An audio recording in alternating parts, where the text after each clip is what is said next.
मैंने यहाँ पे हमारे यहाँ पे 3 डेफिनेशंस लिखी हुई हैं। ये डेफिनेशंस आपके लिए बहुत ज्यादा इंपॉर्टेंट होने वाली हैं क्योंकि डेफिनेशन एक बार पूछी जा चुकी हैं। फिर उसके बाद हम देखेंगे हमारे कुछ डायमेंशंस मैं आपको करा चुकी हूँ। ये वो डायमेंशंस हैं जो थोड़े से डिफरेंट है। कहने का मतलब जो डायमेंशन मैंने कराए हैं वो डायमेंशन आपके क्या है, एग्जाम में आए हुए तो हैं, बट ये वाले ज्यादा पूछे गए हैं। तो मैंने पहले उन चीजों को साइड में कर लिया है जो ज्यादा पूछे जाते हैं या ज्यादा फोकस किया जाता है, एग्जामिनर जिन पर ज्यादा फोकस करता है। तो चलिए स्टार्ट करते हैं। सबसे पहले डेफिनेशंस को देखते हैं कि डेफिनेशंस क्या है। फर्स्ट डेफिनेशन है हमारी 1 मीटर। अब मीटर तो आप लोग जानते ही हैं। मीटर क्या होती है? मीटर किसी भी डिस्टेंस की यूनिट होती है। अगर आप कोई भी डिस्टेंस को कवर करते हैं और आपसे उसकी यूनिट पूछी जाए तो हम लोग जो यूनिट लेते हैं वो काफी तरह से ले सकते हैं। एफपीएस में ले सकते हैं, एमकेएस में ले सकते हैं, सीजीएस में ले सकते हैं, लेकिन यहाँ जो बात की गई है वो बात की गई है 1 मीटर की। और मीटर जो होता है वो हमारी डिस्टेंस की एसआई यूनिट होती है। तो हमने ये तो बोल दिया कि मीटर है वो डिस्टेंस की क्या है, यूनिट है, बट आप उसको डिफाइन कैसे करेंगे? उस डिफाइन करने को ही हम लोग यहाँ पे 1 मीटर की डेफिनेशन बोल रहे हैं। तो चलिए देखते हैं कि हमारी जो 1 मीटर की डेफिनेशन है वो हमें क्या बताती है। तो देखिए 1 metre is the length of path. ये किसी भी लेंथ, ये जो हमारा कोई पाथ होता है, जो रास्ता होता है जिसपे हम लोग डिस्टेंस कवर कर रहे हैं, उसकी लेंथ होती है travel by light in vacuum in 1/299 second. कहने का मतलब 1/299 सेकेंड में जब कोई भी लाइट वैक्यूम में इतना पाथ, कोई भी पाथ जो उसको दिया गया है वो ट्रेवल कर लेती है, उतनी लेंथ को कवर कर लेती है, वो ही क्या होती है 1 मीटर। अब मैं जरा आपको बता दूं वैक्यूम क्या होता है। वैक्यूम देखिए वो जगह होती है जहां पे कोई भी मीडियम नहीं होता है। एक्चुअल में हमारे चारों तरफ अभी जो मीडियम है वो हमारी एयर है। अगर आप पानी में जाते हैं तो मीडियम आपके लिए पानी हो जाता है। मीडियम का मतलब होता है कोई ना कोई हेल्पफुल, कोई रास्ता देने वाला होना। जैसे कि हम जो बोलते हैं, जो साउंड वेव होती है उसके लिए मीडियम की बहुत ज्यादा जरूरत होती है। तो जब हम बोलते हैं अगर हमारे बीच के एयर को हटा दिया जाए तो हमें एक दूसरे की आवाज सुनाई नहीं देगी कि मैं क्या बोलना चाह रही हूँ, मेरे सामने वाले को भी नहीं पता लगेगा मैं क्या बोल रही हूँ अगर बीच में से एयर को हटा दिया जाए। तो वैक्यूम क्या होता है? जिसमें कोई मीडियम नहीं होता है, ना तो पानी होता है, ना हवा होती है, कुछ भी नहीं होता है, वो वैक्यूम होता है। और लाइट जो होती है वो अगर वैक्यूम में से इतने सेकंड में कोई भी पार्ट ट्रेवल करती है वही हमारी क्या होती है 1 मीटर। देखिए जो सनलाइट होती है वो वैक्यूम में से ही होके आती है, क्योंकि जो स्पेस है, क्योंकि सन हमारी अर्थ से बहुत दूरी पर है और हमारी अर्थ पे तो एटमॉस्फेयर है, अर्थ पे तो है हवा, एयर है, बट स्पेस जो है यानी कि आसमान के ऊपर जो है, जो काला काला रहता है, आपने देखा होगा टीवी वगैरह में बहुत बार, स्पेस में अंधेरा रहता है, वहां पे कोई भी मीडियम नहीं है, हवा भी नहीं है। तो हम क्या कह सकते हैं कि जो लाइट आती है सन की वो भी क्या करती है, वैक्यूम में ट्रेवल करती है। तो यहाँ पे कहने का मतलब क्या है कि जो लाइट होती है वो वैक्यूम में अगर 1/299 में जो आपका डिस्टेंस कवर करेगी, जो लेंथ कवर करेगी, वही हमारी क्या होगी 1 मीटर। तो ये आपको 1 मीटर की डेफिनेशन क्या करनी है, याद करनी है। ये 1 मार्क्स के लिए बहुत अच्छा क्वेश्चन माना जाता है, पूछ सकते हैं आपसे कि 1 मीटर क्या होता है। इसलिए इस डेफिनेशन को आप लोग थोड़ा अच्छे से कर लीजिएगा ताकि आपको कहीं पे भी कोई दिक्कत ना आए। आपका एक जो 1 मार्क्स होगा ना उसके लिए भी हम लोग यहाँ पे अच्छे से प्रिपेयर करेंगे। तो चलिए आप करते हैं हमारी नेक्स्ट डेफिनेशन जो है दी कैंडेला। अभी कैंडेला क्या होता है? तो कैंडेला क्या बोलता है, the luminous intensity of source light was given this new unit. यानी कि हमारी जो ल्यूमिनस इंटेंसिटी होती है, ल्यूमिनस इंटेंसिटी क्या होती है, जो लाइट के द्वारा हमारी इंटेंसिटी होती है ना, कोई भी लाइट होती है। फॉर एग्जाम्पल इसको थोड़ा सा कुछ इस तरह से समझिए, आपने बहुत तरह की लाइट्स देखी होंगी। अगर हम बात करें 0 वोल्ट का जो बल्ब होता है वो आपको कितनी लाइट देता है? क्या आपको वो बहुत ज्यादा लाइट दे पाएगा? वहीं पे अगर मैं बात करूं 100 वोल्ट के बल्ब की तो वो आपको कितना देगा? उसी पे मैं बात करूं CFL की, वो आपको कितनी लाइट देगा?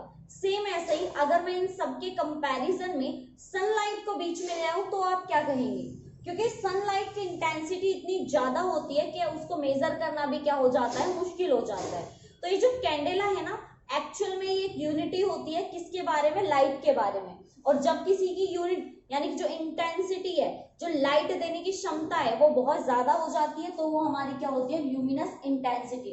और वो किसी भी सोर्स की हो सकती है। सोर्स मतलब जो हमें लाइट प्रोवाइड करेगा, जो हमें लाइट देगा, वो हमारे लिए किसका काम करेगा, सोर्स का काम करेगा। ठीक है, तो अब बात करते हैं हमारी नेक्स्ट जो यूनिट है, यानी कि नेक्स्ट जो हमारी डेफिनेशन है उसके बारे में, कि नेक्स्ट डेफिनेशन हमें क्या बता रही है, क्या बताना चाहती है। तो देखिए हमारी नेक्स्ट डेफिनेशन है दी रेडियन। बता दूं, रेडियन जो होती है वो एंगल की क्या होती है, यूनिट होती है। लेकिन यहाँ पे डेफिनेशन क्या होगी उसको थोड़ा सा समझने की कोशिश कीजिए। The radian is the angle subtended at the centre of circle. भाई जो रेडियन है वो एंगल होता है किसी भी सर्कल पे, सेंटर पे। यानी कि मान लीजिए मैं इसको मान लूं कि ये सेंटर है, तो जो एंगल बनाएगा by arc equal to length of radius. भाई ये जो आर्क बीच में यहाँ एंगल बनाएगा यही आपका क्या होता है, रेडियन। ठीक है, तो ये डायग्राम भी आप एग्जाम में बना के आ सकते हैं, आपके लिए बेटर रहेगा। डेफिनेशन आपके समझ में आई गई होगी। आर्क क्या होती है, कोई भी लाइन जो हमारे सर्कल को क्या करती है, हाफ में कट कर देती है। और ये रेडियस की क्या होती है, इक्वल, आप देख सकते हैं। तो ये आपका क्या हो जाता है, ये हो जाता है आपका दी रेडियन। ये तो बात थी जो डेफिनेशन थी, जो इंपॉर्टेंट थी उसके बारे में। ये तीनों डेफिनेशन आप अच्छे से करेंगे ताकि आपके समझ में आ जाए। अब जो मैं आपको कराने वाली हूँ वो है आपके कुछ इंपॉर्टेंट डायमेंशंस करा चुकी हूँ, बता दिया है ये मैंने। लेकिन आज जो हम करने वाले हैं वो इम्पोर्टेंट आपके लिए होने वाले हैं, क्योंकि इनमें से जो हैं आपके प्रीवियस ईयर में काफी बार पूछे गए हैं, क्योंकि ये थोड़े से टिपिकल टाइप के हैं। जैसा कि हमने पढ़ा था, हमारी जो कोई भी फिजिकल क्वांटिटी होती है उनको 2 पार्ट्स में डिवाइड किया गया है, फंडामेंटल, डिराइव्ड। फंडामेंटल क्या होती है, जिनकी खुद की यूनिट होती है, जिनका खुद का डायमेंशन होता है, जिनको आप क्या नहीं कर सकते, और ज्यादा नहीं तोड़ सकते। फिर आती है हमारी फंडामेंटल फिजिकल क्वांटिटी। फंडामेंटल वो होती हैं जिनको आप आगे फर्दर क्या कर सकते हैं, डिवाइड कर सकते हैं। जैसे हो गया वेलोसिटी। वेलोसिटी क्या होता है, अब वेलोसिटी को खुद को आप डिफाइन थोड़ी ना कर सकते हो, वेलोसिटी का तो फॉर्मूला होता है, क्या होता है, डिस्प्लेसमेंट बाय टाइम। तो डिस्प्लेसमेंट क्या होती है, लेंथ, तो उसकी जो आपका डायमेंशनिक वैल्यू हो जाएगी वो क्या हो जाएगी, एल। टाइम का होता है टी, तो क्या हो जाएगी टी, तो आपका डायमेंशन क्या आएगा, एल टी माइनस 1। जो बच्चे नए हैं उनको थोड़ा सा हिंट दे देती हूँ। जब हम डायमेंशन निकालते हैं तो हम कैसे निकालते हैं, एम, एल और टी में निकालते हैं। और ये जो हमने एम, एल और टी लिया है, यहाँ पे जो एम होता है वो होता है हमारा मास, जो एल होता है वो होता है हमारा लेंथ, और जो टी होता है वो क्या होता है, टाइम। और ये हमेशा कैपिटल लेटर से शो करते हैं। देन उसके बाद डायमेंशन कैसे निकालते हैं, किसी भी फॉर्मूले को उसकी पावर देख सकते हैं, मास की कितनी पावर है, लेंथ कितनी बार आ रहा है, टाइम कितनी बार आ रहा है। देन उसके बाद आप इस पे क्या लगा सकते हो, पावर लगा सकते हो। ये हमारा डायमेंशन शो करने का तरीका होता है। ठीक है, ये मैं करा चुकी हूँ। अगर आप में से किसी ने नहीं देखा है या आप नए हो चैनल पे, तो आप प्लीज जाके हमारा जो फर्स्ट यूनिट है हमारी यूनिट एंड मेजरमेंट, उसको कवर कर सकते हैं। उसमें मैंने बहुत ही इजी वे में आपके सिलेबस के जितने भी डायमेंशंस हैं उन सबको कवर किया है।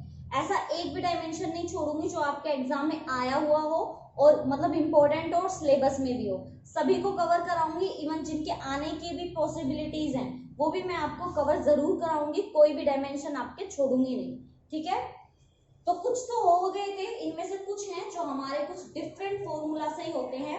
फॉर्मूला आपको याद होना चाहिए, फॉर्मूलाज अलग से कहीं से नहीं आए हैं। ये जो फॉर्मूले हैं ये भी आपके फिजिक्स से ही रिलेट करते हैं। अगर आपको आता है तो बहुत अच्छी बात है, और जिन बच्चों को नहीं आता है उनके लिए बहुत ही बेस्ट होगी आज की वीडियो। तो चलिए स्टार्ट करते हैं। मैं आपको एक एक जो फॉर्मूला है उसका भी बताऊंगी कि डायमेंशन कैसे निकला है। ऐसे ही नहीं बोल दूंगी कि ये आपके पास एंगुलर वेलोसिटी है, बच्चों याद कर लो, ये ऐसे आया है। नो, मैं आपको अच्छे से बताऊंगी कि किस तरह से ये डायमेंशन आया है और हमने इसको ऐसे क्यों लिया है। क्योंकि मैं नहीं चाहती आप चीजों को रटे, मैं चाहती हूँ आप चीजों को समझें, ताकि आपको नॉलेज मिले। मार्क्स तो मिले ही, मार्क्स तो मिलते ही है रटने से, लेकिन नॉलेज नहीं मिलती है। और मैं चाहती हूँ आपको मार्क्स भी मिले प्लस नॉलेज भी मिले, ताकि आपका बेनिफिट हो, कुछ ना कुछ आप कुछ लेके जाएं इस डिप्लोमा के साथ साथ। मार्क्स तो सभी लेके जाते हैं, नॉलेज कोई कोई ही लेके जा सकता है।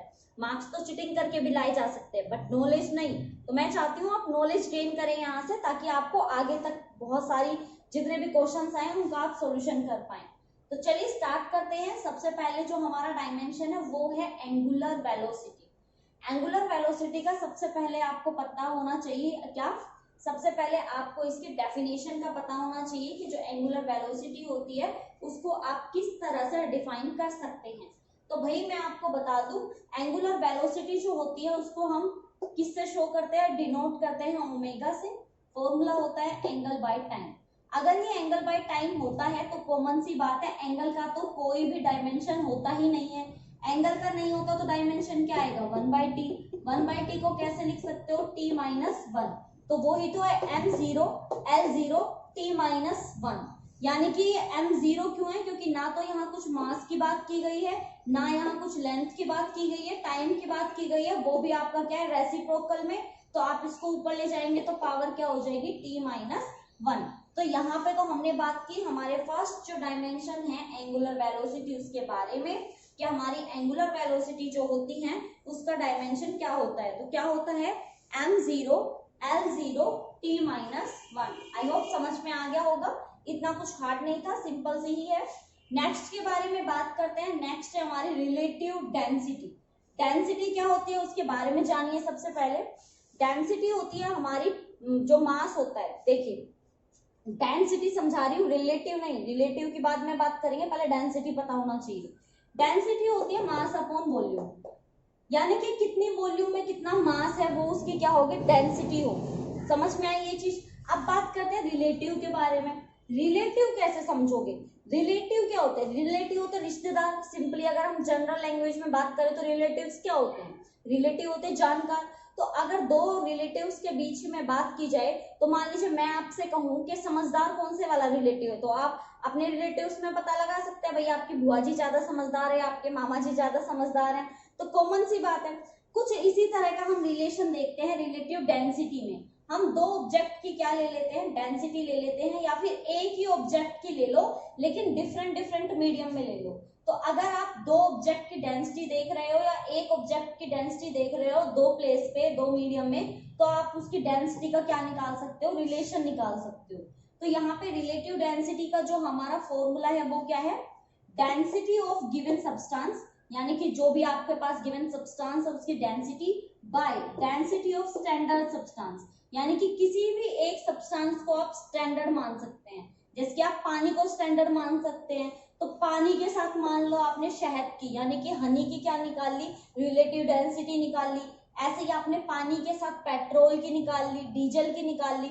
अलग अलग तरह के सब्सटेंस की आप अलग अलग तरह के सब्सटेंस के साथ क्या निकाल सकते हैं, रिलेटिव वेलोसिटी। अब आप मुझे एक बात बताइए, यहाँ पे भी आप किसी ना किसी सब्सटेंस की डेंसिटी निकाल रहे हैं और नीचे भी आप किसी ना किसी सब्सटेंस की डेंसिटी निकाल रहे हैं, तो डेंसिटी से डेंसिटी क्या हो जाएगी आपकी, कैंसल आउट। तो आपका जो रिलेटिव डेंसिटी है उसका डायमेंशन तो होगा ही नहीं, वो हो जाएगा आपका डायमेंशनल लेस।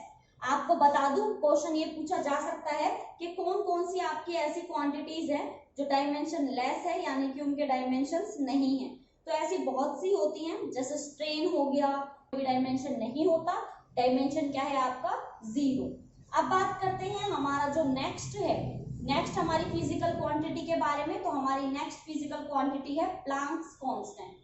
प्लैंक्स कांस्टेंट जो होता है उसको शो करते हैं हम लोग h से, यानी कि डिनोट किससे करते हैं हम प्लैंक्स कांस्टेंट को, h से। और इसका फॉर्मूला क्या होता है, एनर्जी बाय फ्रीक्वेंसी। दोबारा देख लीजिए, हमारा जो यहाँ पे वैल्यू होती है इसको क्या बोलते हैं, energy by frequency.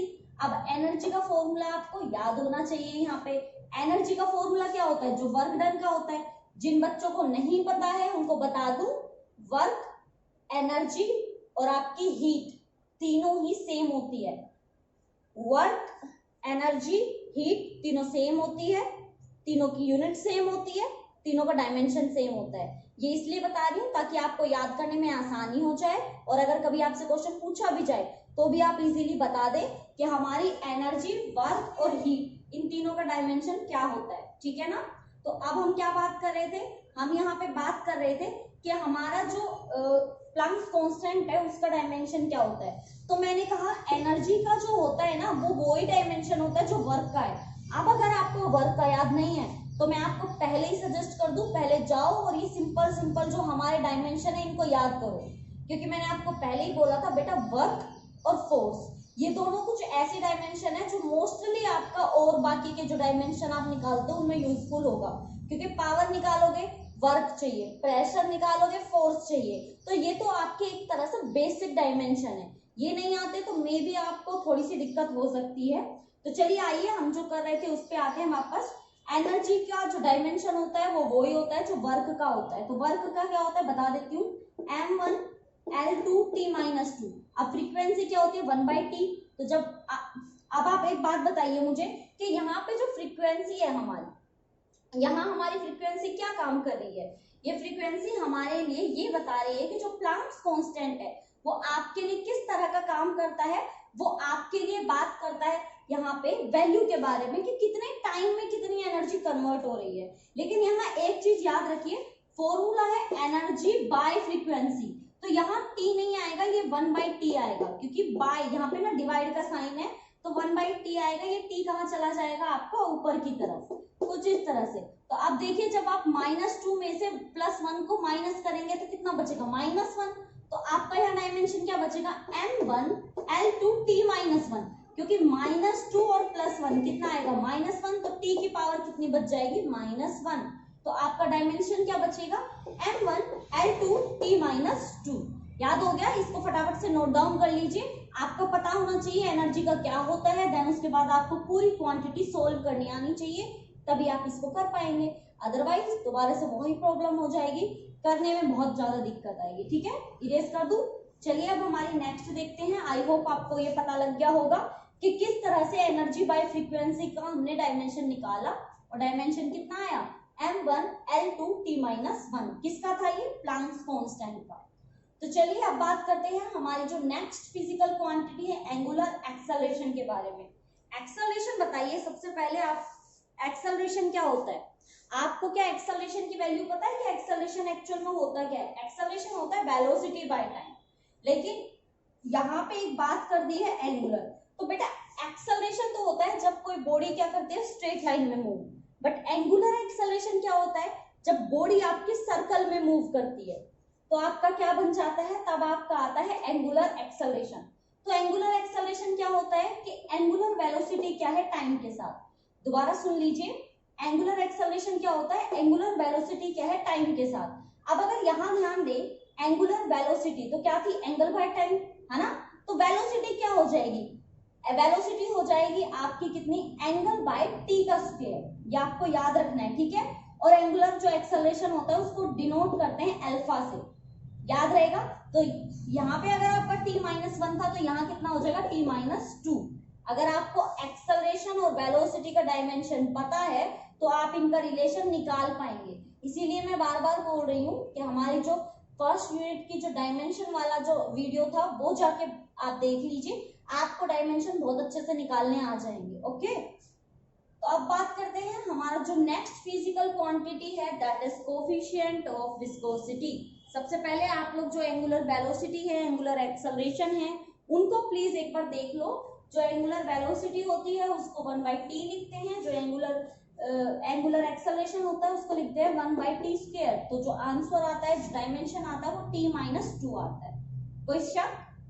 I hope होगा तो नहीं, आपके लिए क्लियर हो चुका होगा। तो अब हम बात करते हैं हमारी जो नेक्स्ट फिजिकल क्वांटिटी है, कोफिशिएंट ऑफ विस्कोसिटी।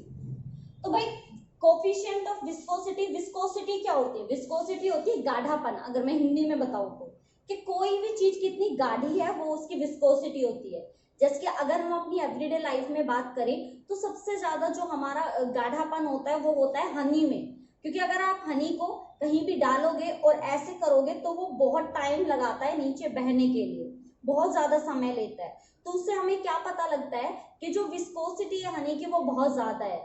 उसके ही अगर रिस्पेक्ट में आप वाटर को डालते हैं, अगर मैं 1 ड्रॉप डालूं यहाँ वाटर की तो ऐसे करते ही फटाक से नीचे की तरफ गिर जाएगी, दैट्स मीन उसकी विस्कोसिटी क्या है, कम है।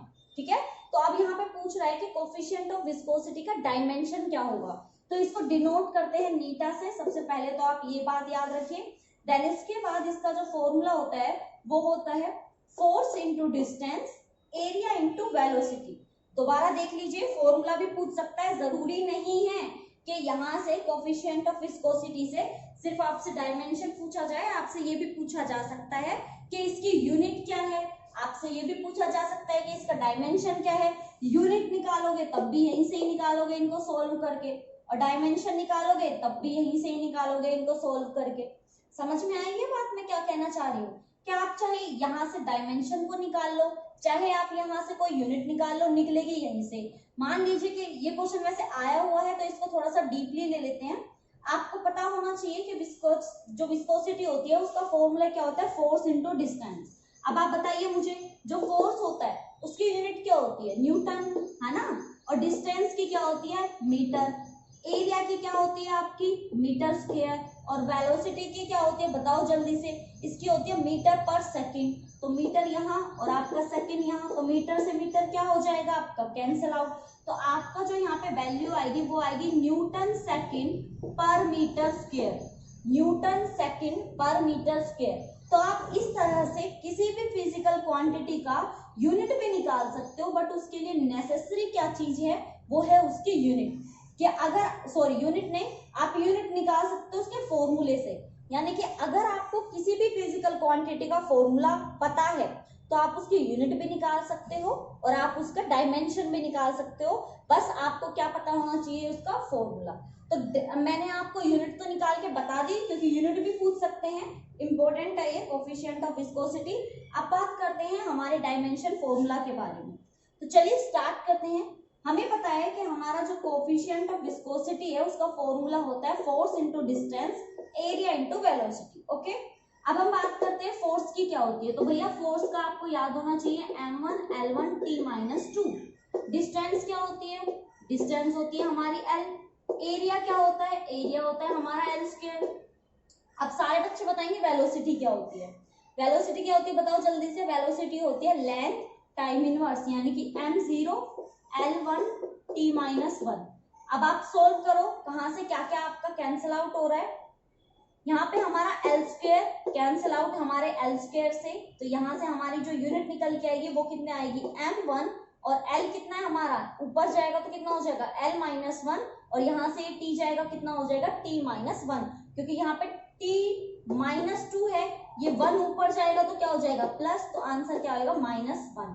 तो आपकी यहाँ पे जो यूनिट, जो आपका डायमेंशन आएगा वो आएगा m1 l-1 t-1। तो ये याद रखना है। और बता दूं, ये सेम टू सेम आपका इम्पल्स का भी होता है। ये जो हमारा डायमेंशन आया है कोफिशिएंट ऑफ विस्कोसिटी का, यानी कि m1 l-1 t-1, ये आपका इम्पल्स का भी होता है। बस इम्पल्स में l की पावर 1 आती है, इसमें l की पावर कितनी दी हुई है आपकी, -1 दी हुई है। तो ये हो गया हमारा कोफिशिएंट ऑफ विस्कोसिटी का डायमेंशन। यूनिट भी मैंने आपको बता दी है। एक साथ आपके दो काम हो रहे हैं, दो चीजें आपको सीखने को मिल रही है।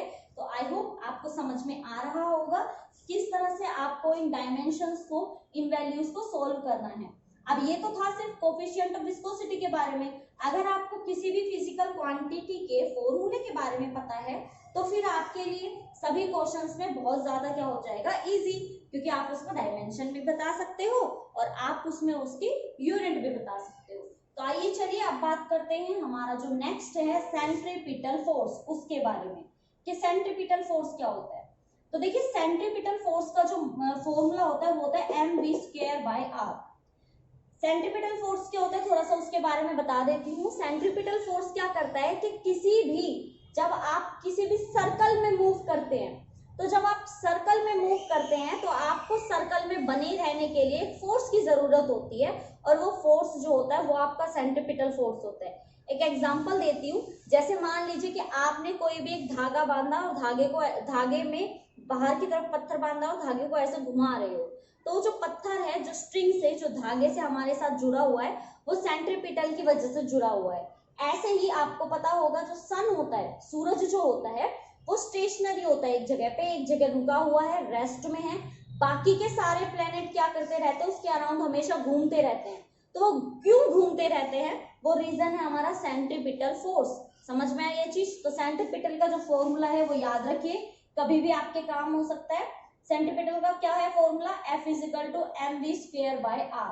तो अब मास जो होता है आपका, मास तो मास ही रहेगा, आपका v² का क्या होगा बताइए, ये हो जाएगा आपका L²T-2 है ना, और नीचे क्या आ जाएगा L। तो अब आप मुझे बताइए इसका फॉर्मूला क्या आएगा। अब L से एक L कैंसिल, ये आएगा m1L1T-2, कुछ इस तरह से। और ये किसका फॉर्मूला होता है, m1L1T-2, फोर्स का ही तो होता है।